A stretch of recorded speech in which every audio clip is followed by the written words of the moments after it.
Who's ready for an adventure?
Last night was another one of those truly horrible nights where the mosquitoes are concerned. I'm sure I got some sleep, but I couldn't tell you where or when. Well, I can tell you where. It was in the shelter. I spent until about 11:30 out on the water hoping to avoid the mosquitoes. Came back in, they seemed alright, went into the shelter, and there were some there waiting for us. So I did a couple passes through, creating a commotion and bang on the walls, trying to stir them up and then drive them out. I did that like 3 times. Seemed like it worked. Went in, laid down, and they just found me, and came in, and they stayed in, and it was cold. I thought that would keep them down, but apparently not. And it's just really demoralizing because I don't know what else to do. I don't know if there is anything else to do. Like, I am at their mercy completely, and they have no mercy whatsoever. So I don't know. I just hope there's a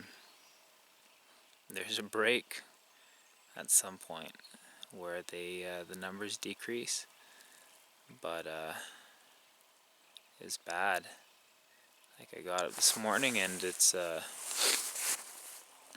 looked like a graveyard of mosquitoes around my head, and just even far more on the roof. Like, I easily killed hundreds of mosquitoes last night, and it's just demoralizing to have the knowledge that no matter what you do, there is no way you can make a dent in the population.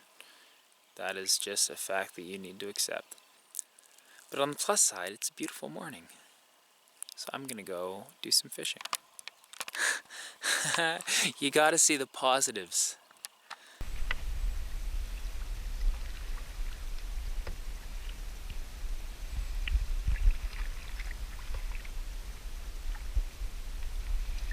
One thing I've got to say about this lake is it gives you a lot of beautiful, misty mornings. If you're willing to get up with the sunrise.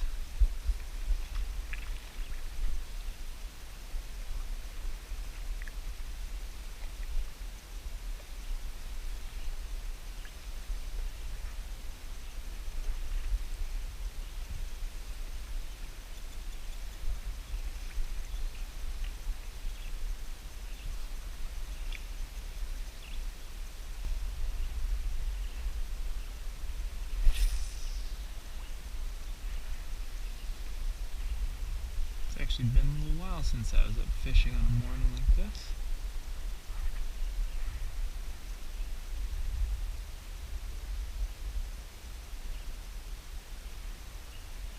Usually it's because the mosquitoes get me up, and I have no choice.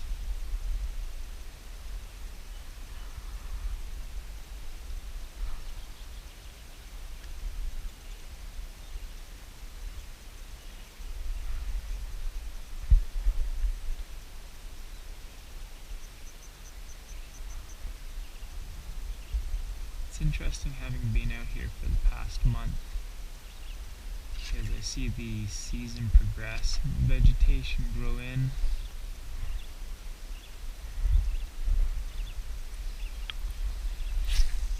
A month ago there was no aquatic vegetation here to speak of. Now it's almost at the surface.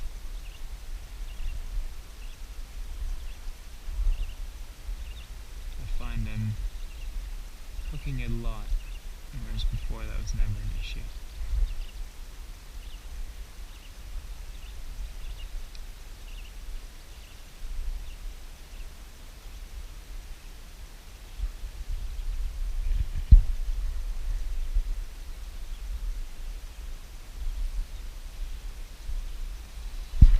There's something. Ooh, that's a pike.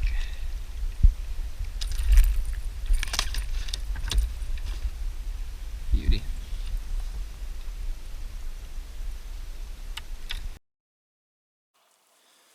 For a number of mushrooms that I've collected so far, I've tried to take a spore print, which is basically where you leave the spore cap on a piece of paper, cover it up, and then leave it overnight. And it's supposed to leave a colored imprint of the spores. And based on the color of the spores, you can use that to identify or to help identify the mushroom. So I tried to do that last night with the one that I gathered on yesterday's walk. And I haven't had any luck so far. There we go, and there's nothing there. So that's a very light spore print, as has been the case with all of the mushrooms that I've gathered so far. Or else it's just something isn't going right here. Now, mushroom identification is not something that I'm terribly familiar with, so maybe I'm doing something wrong, or maybe this just isn't a sterile enough environment. But at any rate, it hasn't been successful so far. I'm going to take another look at the identification book, but if I can't get a positive spore print on a gill mushroom, there are just, especially one that looks like that one did, there are just so many possibilities that I wouldn't be willing to risk it. So I'll take another look, but I see that one going in the discard pile as well. Anyways, I just finished my breakfast. I had a perch that I caught this morning, some cattail shoots and cattail rhizomes. It's still pretty early in the day, a little chilly still. So I'm going to get in the canoe with Roy. We're going to go for our walk, check the minnow trap that I set last night, probably do another fish, see if we can stock up. I've got plans for the pike that I caught last night. That's going to be lunch and dinner. I caught 2 pike this morning. That's going to be tomorrow's food. But I'm always looking to secure some more protein, so especially if I have those minnows, I'll probably take a few more casts if the conditions are favorable, and see if I can get food for the days to come.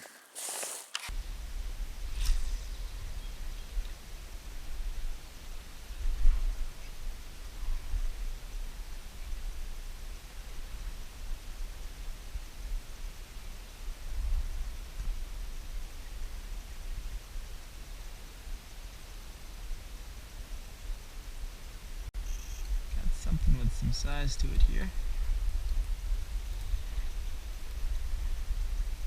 Another pike. Not a huge one, but feisty one. And another addition to probably tomorrow's menu.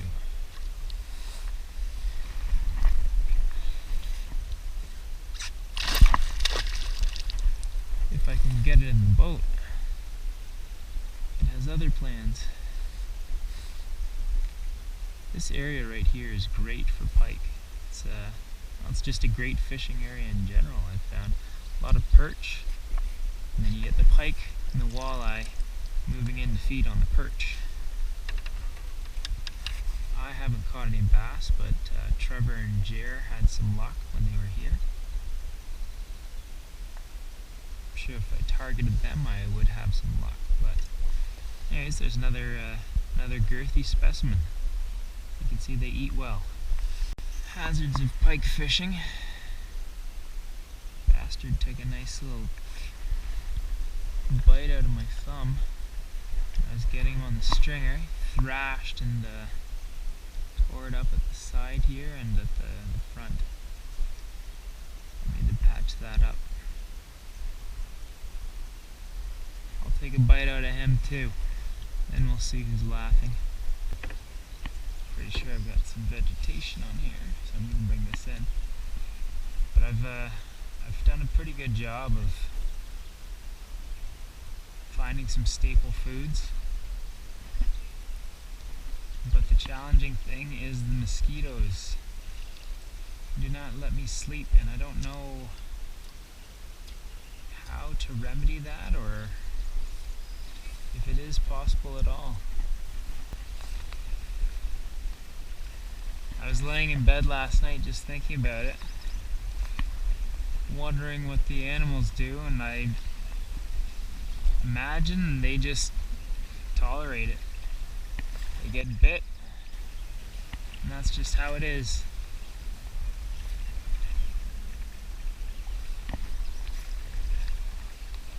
The fur coat reduces the area of bites, as Roy could tell you, but then they just target what's available. Eyes, nose, groin, ears.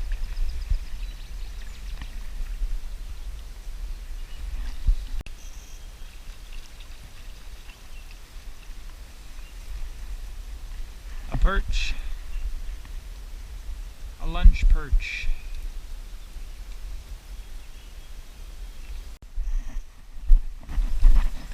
Now this is the trail that I took last night.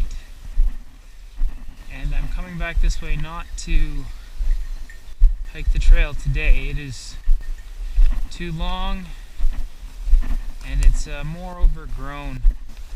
So it's more of a hike than what I'm looking for, considering I'm basically just doing this so Roy can do what needs to be done, case in point. But I'm coming back this way because I saw a certain wild edible that I haven't seen elsewhere. So I wanted to collect some of that and show it off for the camera.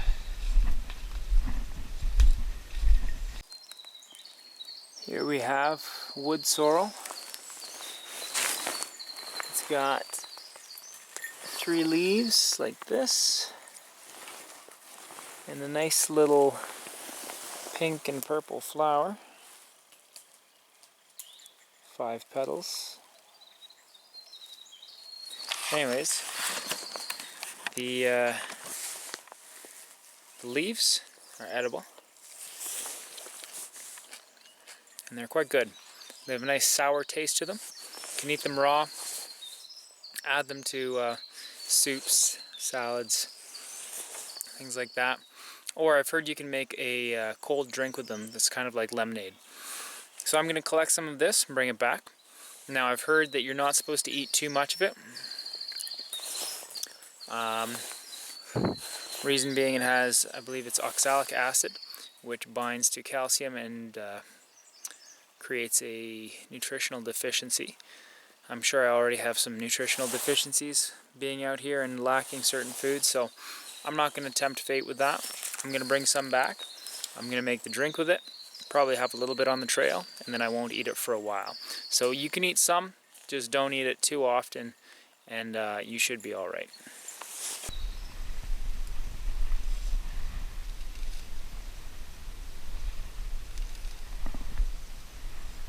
It's actually quite good raw. Just a nice sour little nibble.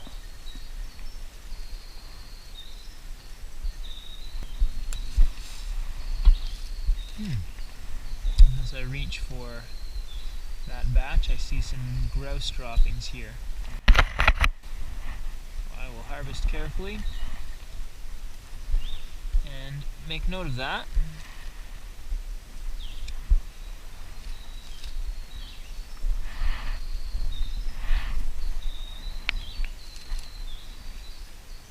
Not sure how much it takes to make this drink. I imagine that's probably good though. So I'll take that and backtrack to the regular path, moving on with the walk. It doesn't look like I got anything in the minnow trap overnight.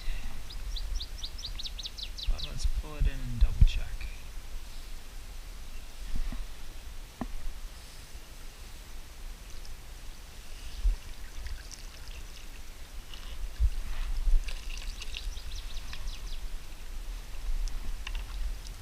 I get a little sunfish.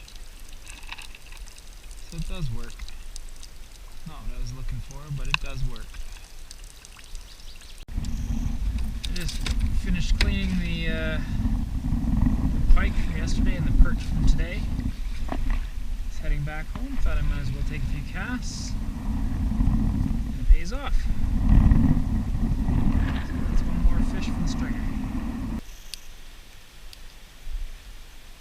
Got yesterday's pike and perch from this morning on the fire now. Now it's a big slab of pike, so while I wait for it to cook, I'm going to go ahead and try to make a drink out of this wood sorrel that I gathered this morning. Now this is regular sterilized water. It hasn't been boiled or heated or anything like that. Just pumped through a filter. Here I have the wood sorrel. Never done this before, but normally it's good to break it up. Kind of expose the insides. At least that's what I've found with teas anyways. I'll stir that in and let it sit for a while.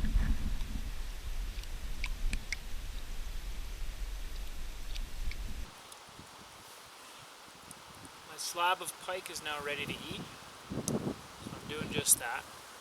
I'm going to see if I can finish this whole thing off today for lunch and dinner. I also put the wood sorrel drink on the fire for a bit, let it heat up. It didn't come to a boil, but it came close. I did that because after about 20 minutes I took a sip of the water, just room temperature water that had been sitting there, and it wasn't really flavorful at all. So I figured if you heat it up, it will probably release the flavor a bit more. Now I'm going to let it cool, and I'll drink it cold. So I just wanted to see how that would work.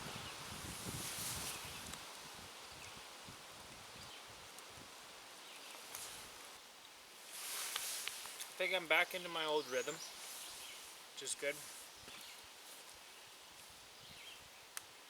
Up at dawn, out to fish, walk Roy, out to fish again, lunch. There's going to be a nap after lunch, good long one I'm thinking. Probably dinner, something, and then bed. And that's a successful day. It's another day in the books. So, yeah, task on the menu right now is lunch, some wood sorrel drink once it cools, or I might leave that till after lunch actually, give it a good while to cool. Just keeping it simple. Hey buddy. We're just getting up from some rather substantial afternoon naps, respectively. It's now early evening, I guess I'd call it. That made up for the lack of sleep last night. So now I'm gonna, oh, Roy's leaning on me. That's how he shows affection. Now I'm gonna take another crack at this pike here, finish it off for dinner if I can, and have a little bit of my wood sorrel drink, which is cooled now.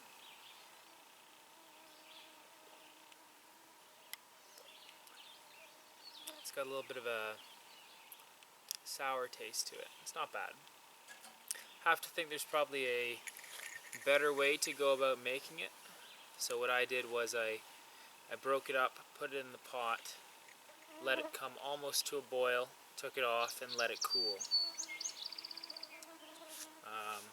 Probably changes the taste a little bit doing that, so I have to wonder maybe if you chopped it very finely, put it in water. Once I have my dinner, we'll see what the weather's beautiful right now, so I might get out there for another fish. See if I can add to my stockpile, or I might get up to some bushcraft. We'll see how I'm feeling.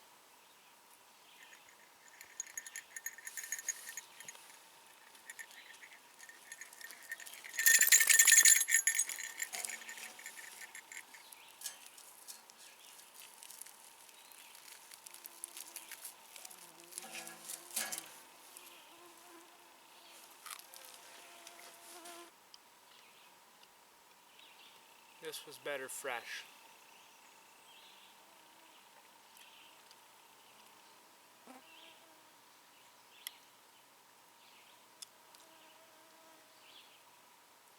much better fresh.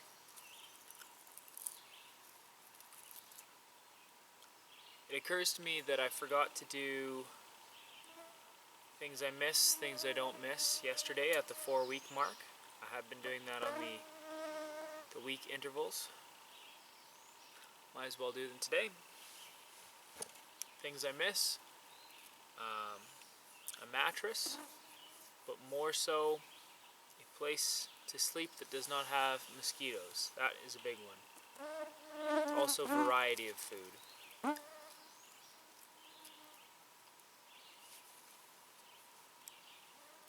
As I've said, I'm an eat to live kind of person, but the longer I'm out here, the more I start thinking, oh, I'd like to learn how to make that, I'd like to learn how to make this, and just take advantage of the amazing variety of foods that we have at our disposal in regular society.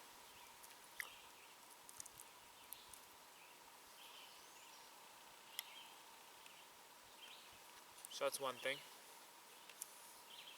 Things I don't miss would be the sound and confines of civilized life. So it's great if you have a cottage or some land to make fire or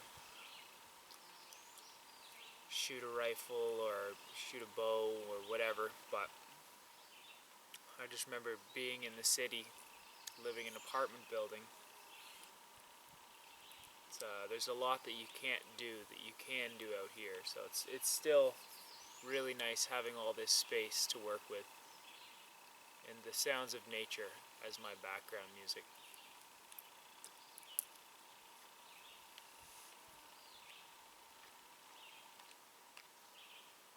So after 29 days, I'd say that's what I miss, that's what I don't miss.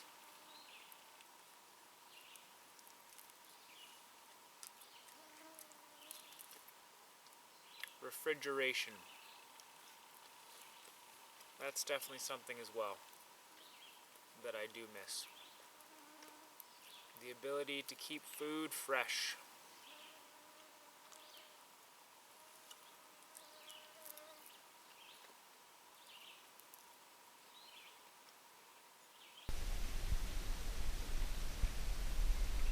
It's a beautiful, calm summer evening.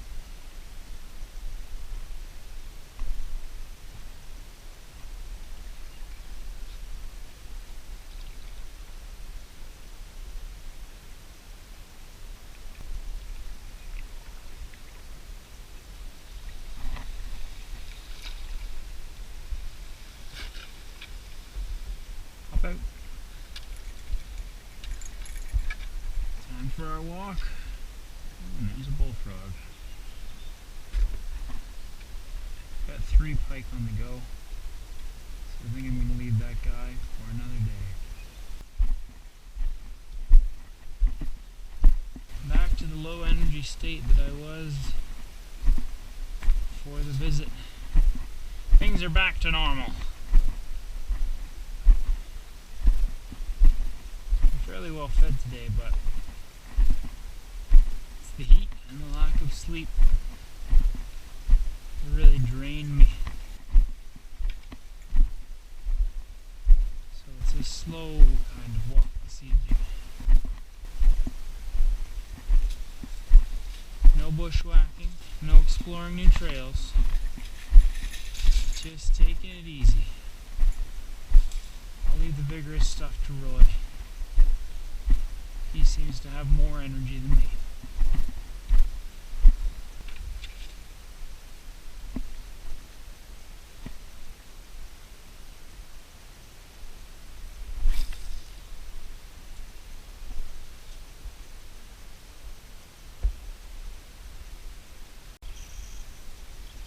Just had a nice smallmouth hit my rapella. Had a little jumping spree there. Too bad I didn't catch that on camera, but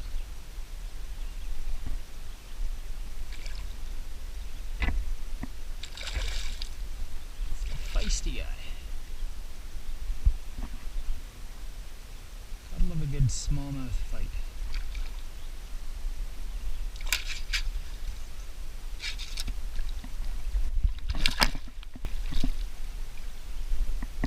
Oh no, I knew I shouldn't have freaking done that. I thought I had it hooked solidly. So went to grab the line, of course. It got off. Alright. Let's get it back out there.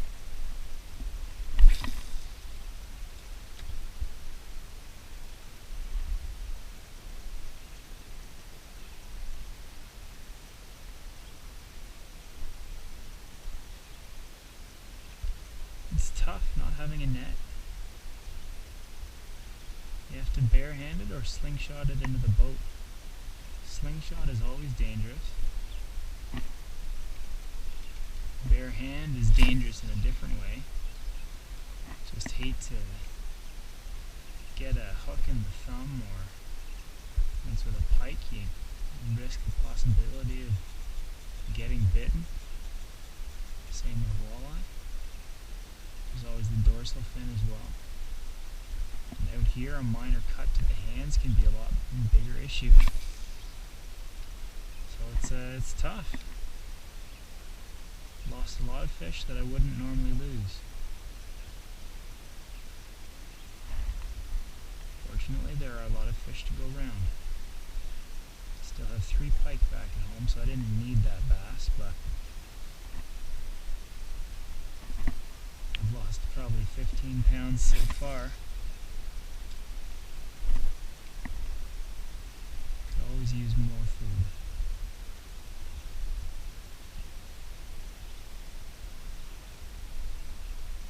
On the plus side, it's a beautiful evening. Could not ask for better.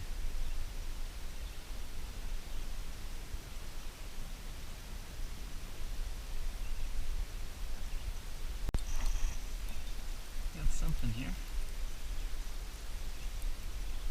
That is a pike, I believe. Another good sized pike. Spin that around on me. There you go. Was not happy about being on my line. Oh! But I'm not bad. It's on the bigger side. Ooh.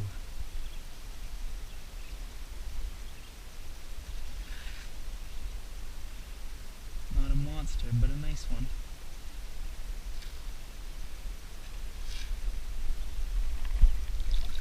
Ah, there we go. Another nice pike. This lake is full of them. Let's go thrash.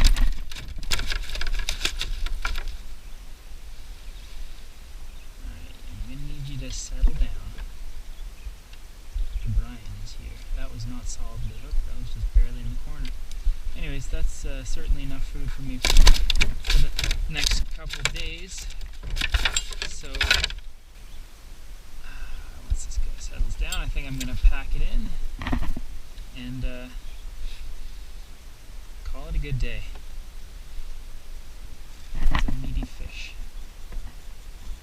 Soon to be a meaty Brian.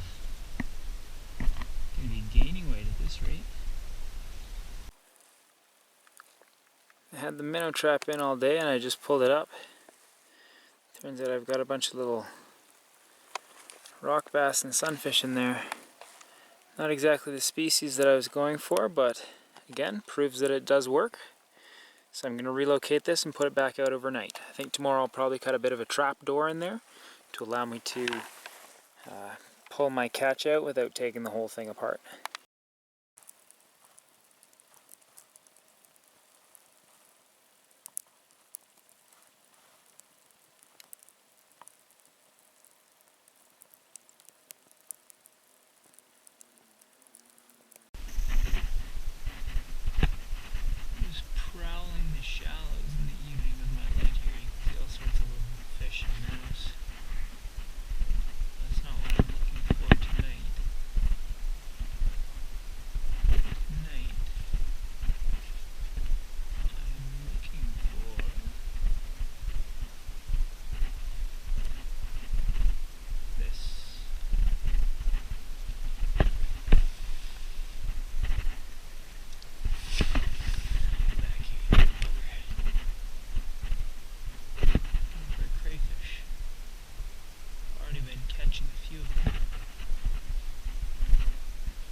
checked and I already had one in my minnow trap.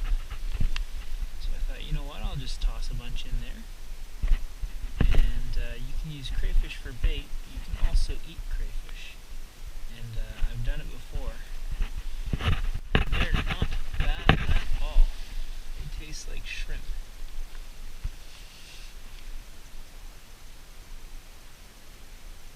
Just reaching in here. Pin this little guy to the ground. I'm just going to go with the front grab. I'm not too worried about those claws. It's a little one. He's got me there, but his pinch is weak.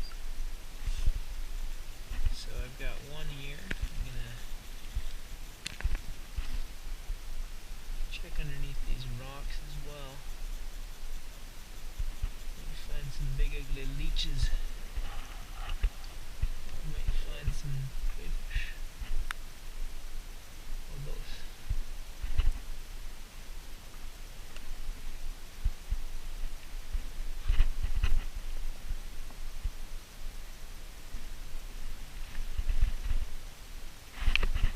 There's a big ugly leech, look at that. That leech has a leech on it. Oh, that's nasty.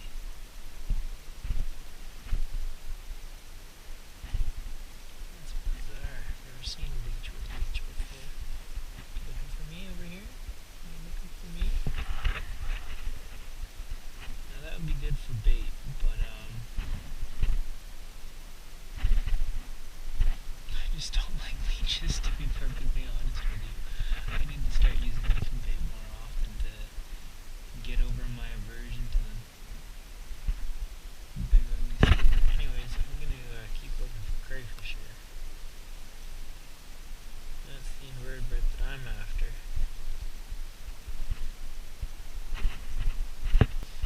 The small ones are basically only meat in the tails. But if you find big enough ones, you can get meat from the claws as well. Oh, there's one.